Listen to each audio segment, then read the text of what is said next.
Hello, good evening, and welcome to the Cadenhead Amateur Dram Antiques Society tasting. Tonight I'm going to do a tasting I'm going to call the Billy Walker effect.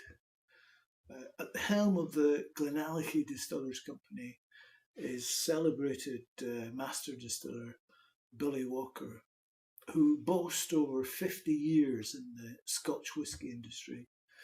Uh, he's worked across household name brands throughout his illustrious career, and his philosophies are at the heart of everything they're doing now at the Glenallachie. If you haven't heard of Billy Walker, well, where have you been? And kidding aside, he's the closest thing to a Scottish whisky superstar as you can find.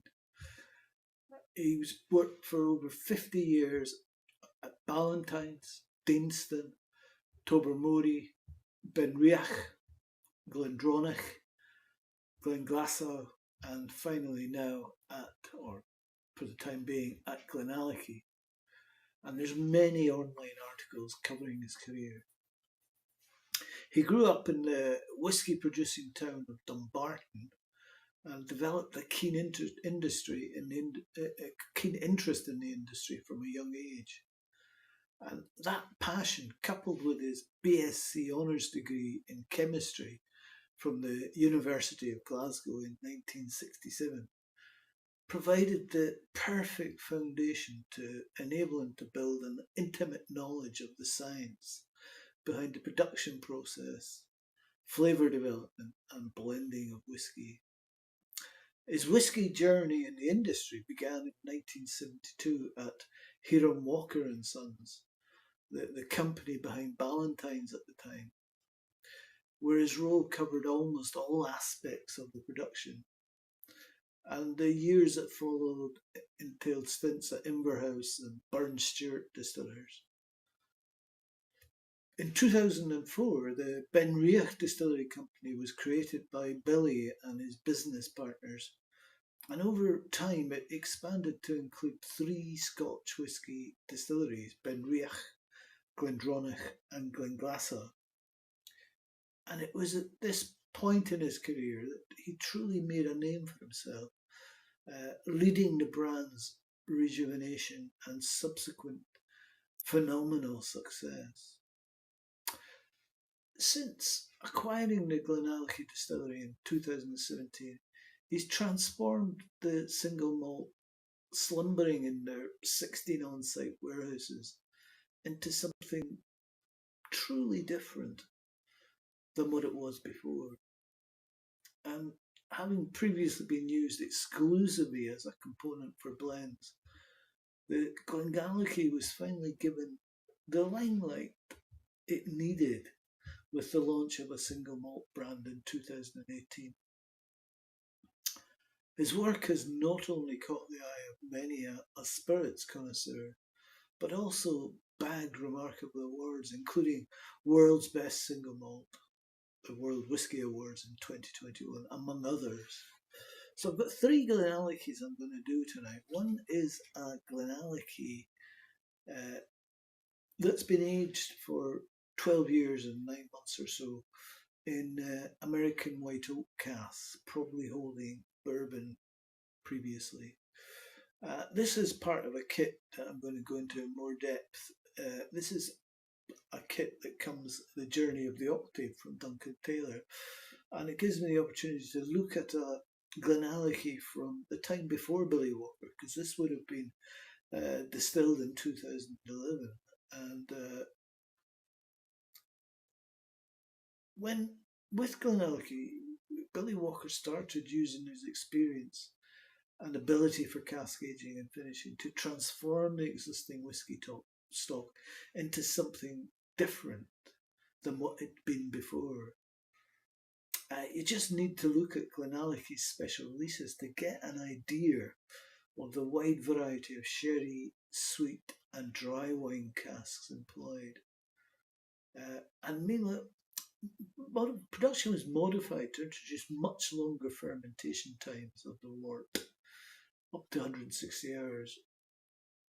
Everything branded Glenallachie today, beside a single 4-year-old special future edition, is still made with the Pernod Ricard spirit.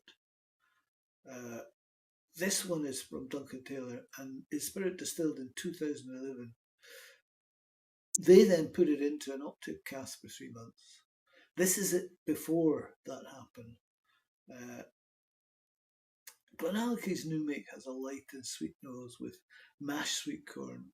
It's aromatic and light, and the palate is clean and precise, soft and sweet, and the finish is dry and clean. Jim Murray of the Whiskey Bible is not fond of Glenallachie. He describes Glenallachie as being like having a flamethrower assault your nose and palate.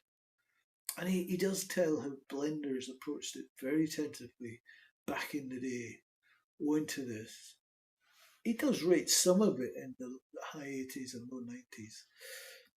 Glenallachie, prior to Billy Walker, was primarily used in a blend called Glen Campbell, or Clan Campbell rather, which if you go to France, hypermarkets in France, you'll see case upon case of Clan Campbell at very low prices, and that the main malt component of that is Glenallachie.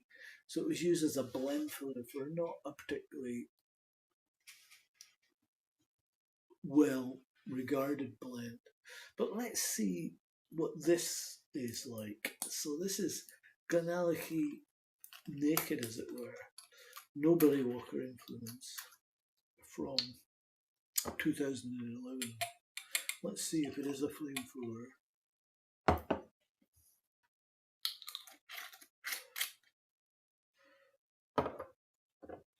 So it's been very inactive cask. You can see 12 years and there's very, very pale colour. This is non-chill filtered, natural colour.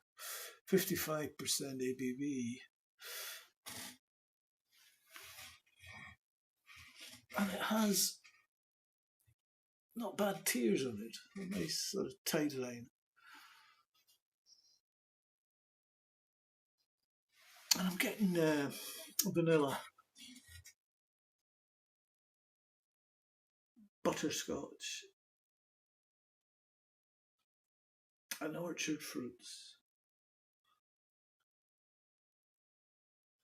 glazed cherries, buttered popcorn. I'm getting lots of vanilla and almost like raspberry ripple ice cream. So vanilla, but with raspberries, but not fresh fruity raspberries. It's more sort of sour raspberries. Perhaps what we would call honey raspberries. I'm getting a bit of pine needles, resin, apple, and a very slight metallic touch. I'll try them out.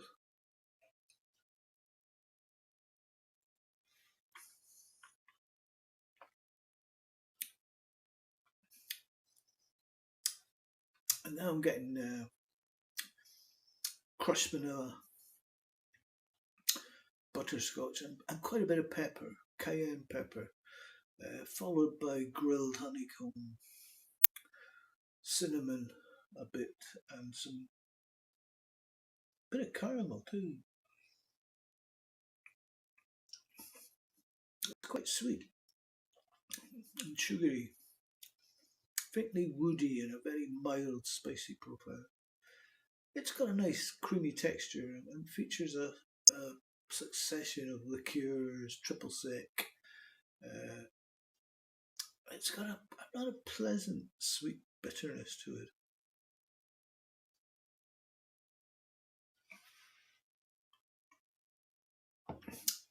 And the finish is medium length, sweet, malty. It almost feels like a bit of liqueur has been added, although it wouldn't have been, but it does feel that way. I'll try 4 drops of water in this.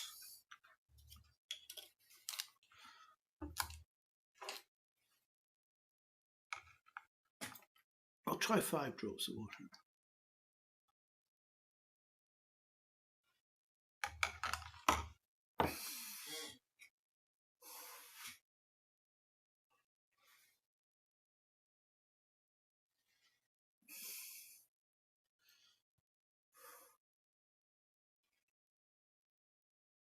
And it is a typical SD, easy, fruity, unsherried space cider. There's not a lot to say. It's maybe easy, nice and easy. Apples, barley syrup, pears, cherry, light honey, and only a drop of custard.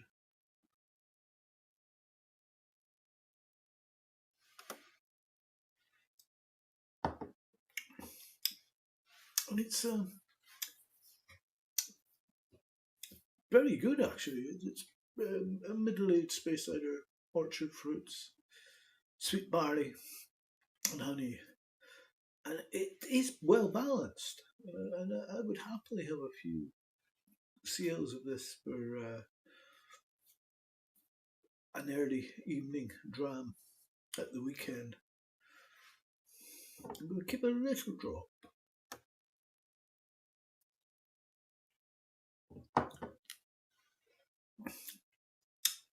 And the finish with water is clean, barley-ish, and like the honey, there's a slight lemony side in the aftertaste, which is always a welcome thing. So this one, it's quite pleasant and it's simple, without the large caramelly background that can be found in large volume brands stemming from the same region.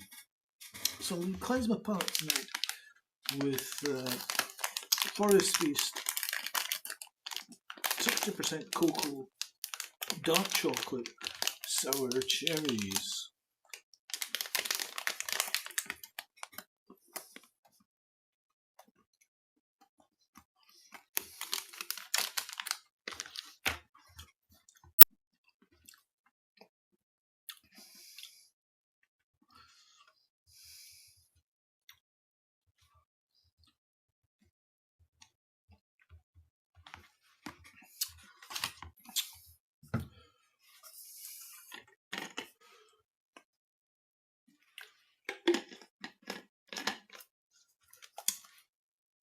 So next we have a Glenallachie 12-year-old from the distillery.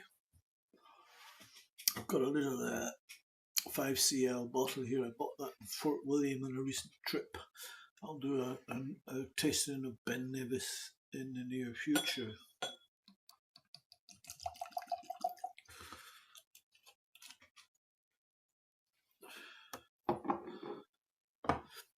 And you can see that's the one we had just now, and this is the 12-year-old from the distillery. So it's much darker. 46% ABV. Now, it's going to be much more sherry forward with more oak and probably a bit more flavour. There's no mention of the Casks recipe anywhere, but I wouldn't be surprised if it mimics that of the Glenallachie 10-year-old cask strength, which means the 12 years would have been matured or finished in a mixture of Pedro Jimenez, Oloroso, red wine and virgin oak casks. So I think we're probably going to see a bit of the Billy Walker influence here. It's got lovely tears on it. Fantastic tears. And this is massively cask forward on the nose. There's lots of cocoa powder, chocolate truffles, and tricot. But there's also hints of ristretto, figs, and dates. And then you get a slight tartness as well, which isn't unreminiscent of a blackcurrant sour. It's very nice, rather classical and fudge. Dundee cake shoe polish, mixed peppercorns, and a slightly sticky, jammy quality to it. Sticky, dark fruits, I suppose. And this feels like quite a sherry-dominated whiskey. We'll try them out.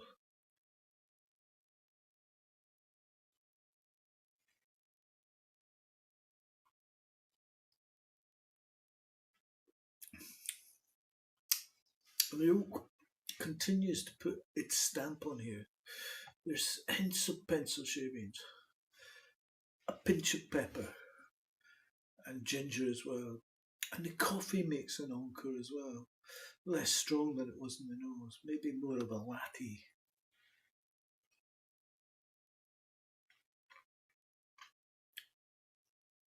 And there's slivers of sherries too, but then you get the jammy dark fruits again. There's something slightly herbaceous hovering in the background. Some active oak, but also rather a lot of dark grain bread, stout beers, molasses, dates, treacle cake, and walnuts.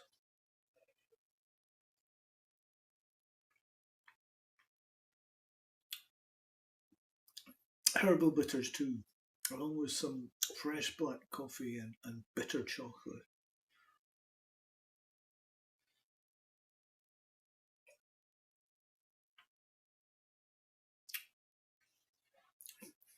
And the finish is medium length, slightly bitter, somewhat tannic, and then you get the chocolate again.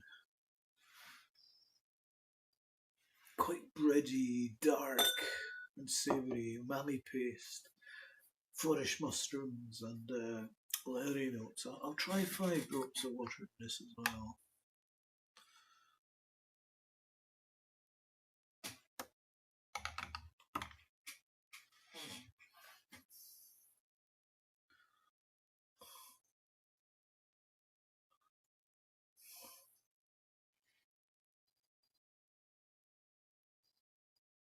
The immediate impact of water is fresh and dry fruit. I'm getting a big hit of banana, followed by apple, cherry, some pineapple, plus figs and dates. And just under that, there's a strong note of chemical vanilla essence, which I suspect may come from virgin oak cask. And then you get some more complexity, sweet ginger and cinnamon spice. There's a sweet, dry, hay herbal note, caramel, and some dried orange peel as well. We'll try them out.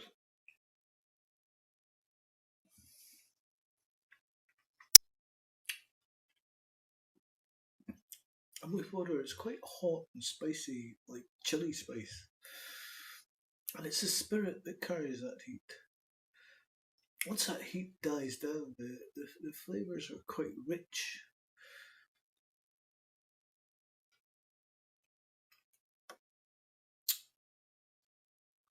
Orange flavoured caramel, followed by dark chocolate and coffee. There's some malty notes, bit of ginger and vanilla, and some fruitiness, and just a touch of oak.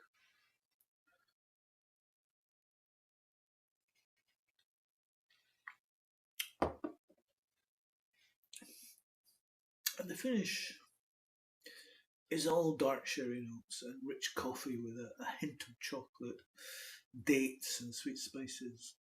The aftertaste is brighter, more fruit and hay with a slightly oaky bitterness. This has a lot going for it. It's not exactly subtle. The opposite, in fact. It's about pumping flavour into a spirit with ex-sherry cask and active oak. Probably even the odd wine cask, ex-wine cask. The oak is there, draping everything in perhaps a notch too much spice. But there's many gooey sherry treats to enjoy underneath this. Maybe it shouldn't work, but I think it does.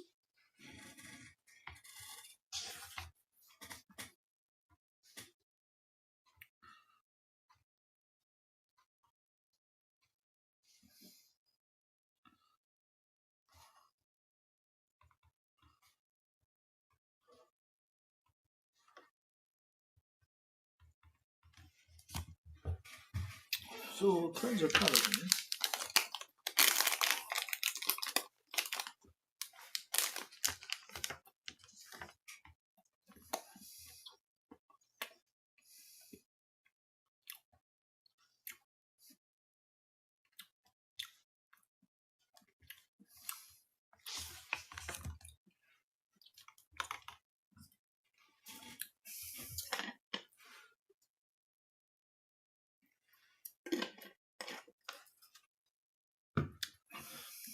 So our third and final dram is a Cadenhead Glenallachie-Glenlivet 12-year-old. Of course, Cadenhead always had Glenlivet as a suffix to Speyside whiskey. And this one is 12 years old, 65.8% ABV. And if you look at the colour of this compared to that's the 12-year-old distillery one. This is a 12-year-old from Cadenhead. And the reason it's that colour is, although it's natural colour, it's been full matured in an Oloroso butt. So Glenallachie was founded in 1967 and it sits at the foot of Ben Rinnes in Aberlour. I do find I've tasted a few Glenalachie's and tasting Zoom tastings, and I do sometimes find it a little bit difficult to comprehend the excitement or even the enthusiasm surrounding this distillery, especially considering the previous management stock and perhaps the new ownership's finishing methods. On the other hand, this is from Cadenhead, which has been fully matured in an Oloroso butt. So it doesn't have any of the heavy Billy Walker finishing. And so we get a different type of whiskey from what's coming out of the distillery now. 65.8%. So it's going to need some water, I think. So you're basically getting 1.5 bottles for the price of one, and it's £65 a bottle. I don't know if it's still available. 2025, I think April 2025 this was released, distilled in 2013. I love the colour of it. Let's see if there's a sherry moment. It's got lovely tears.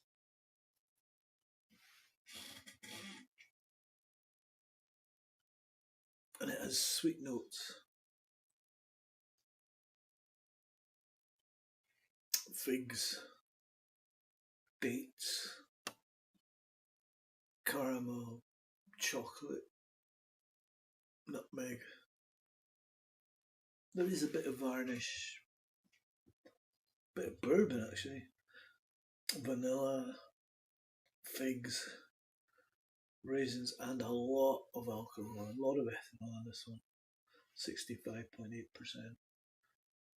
Get orange cake, croissants, butterscotch, shortbread, madeleines.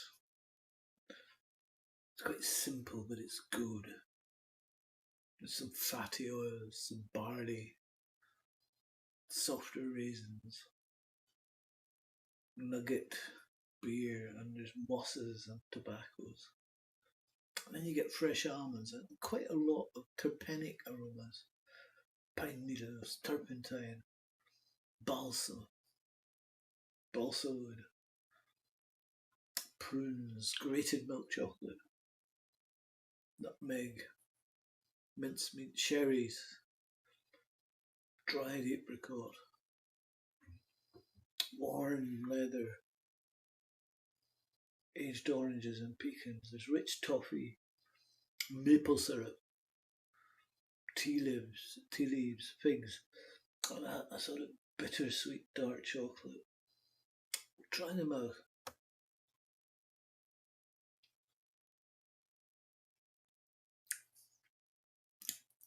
And there is a touch of mentholness, but it's quite cakey. Cherry menthol sweets, tunes.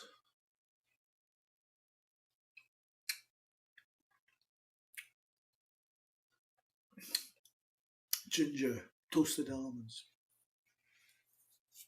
chai latte. It's good butterscotch and multi-nugget.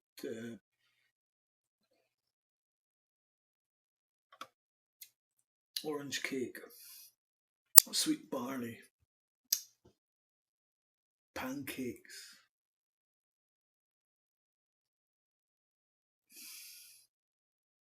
It's like drinking turpentine while smoking menthol cigarettes and varnishing the tile floor, sort of.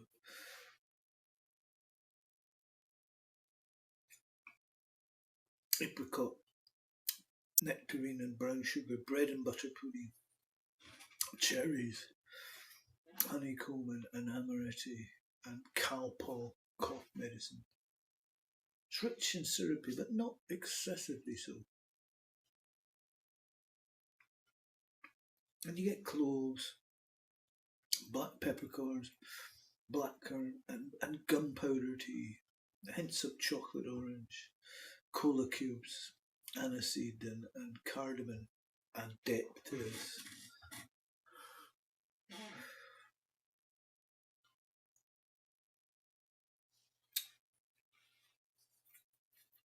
It's quite a long finish, gritty, malty, green tea, and a matcha latte on Saturday, and it reminds me a bit of that cakey and tea-ish ale aged in oak in the aftertaste. Dried sultanas, chocolate orange, tiramisu, honeycomb. I'm going to add 4 drops of water to this. 5 drops of water.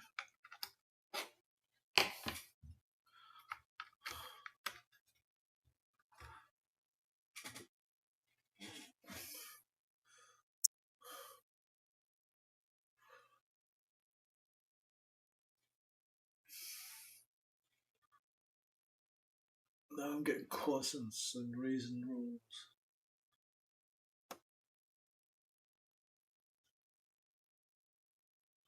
It's like a Hawaiian pizza and sourdough, fresh panettone and sultanas, some yellow flowers, buttercups, beeswax and pollens, Macassin stout,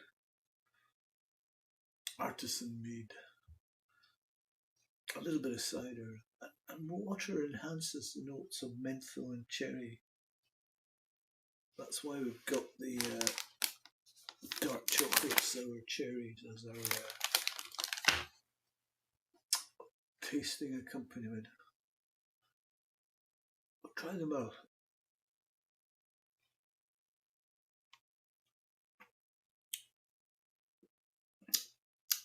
Raisins and biscuits. I'm going to add another 5 drops to this. It is quite a high ABV, so let's take it down a bit.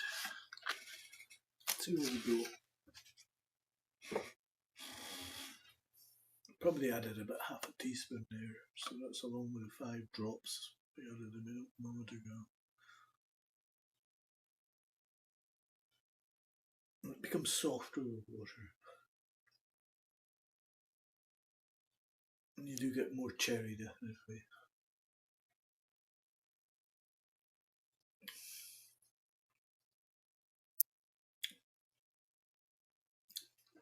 Toffee, scones and brioche, and pollen chiming in, flower honey, vanilla, meringue,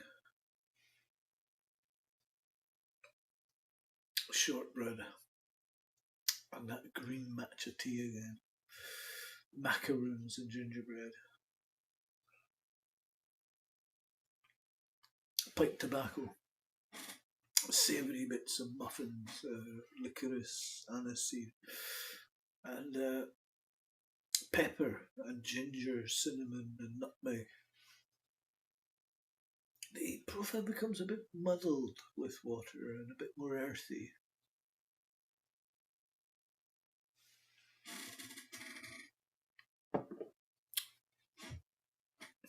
the finish is pretty long, and it's cakey again, but a nice cake, chocolate cake. You know, at this ABV 65.8, then most Teslas wouldn't stand a chance if we fill their cars with it. So I would ask a question about Glenallachie, the existential question: are these whiskies really needed?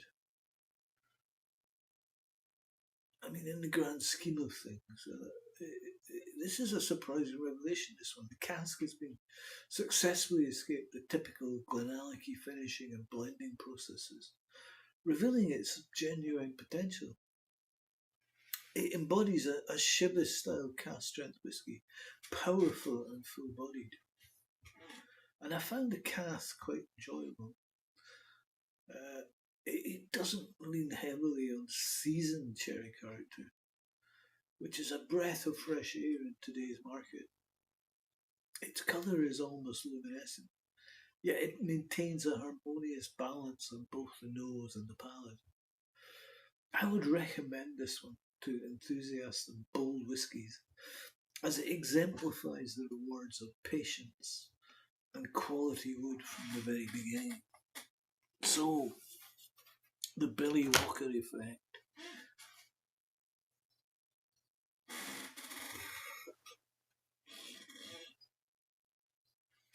I get more cereal on the distillery 12-year-old now.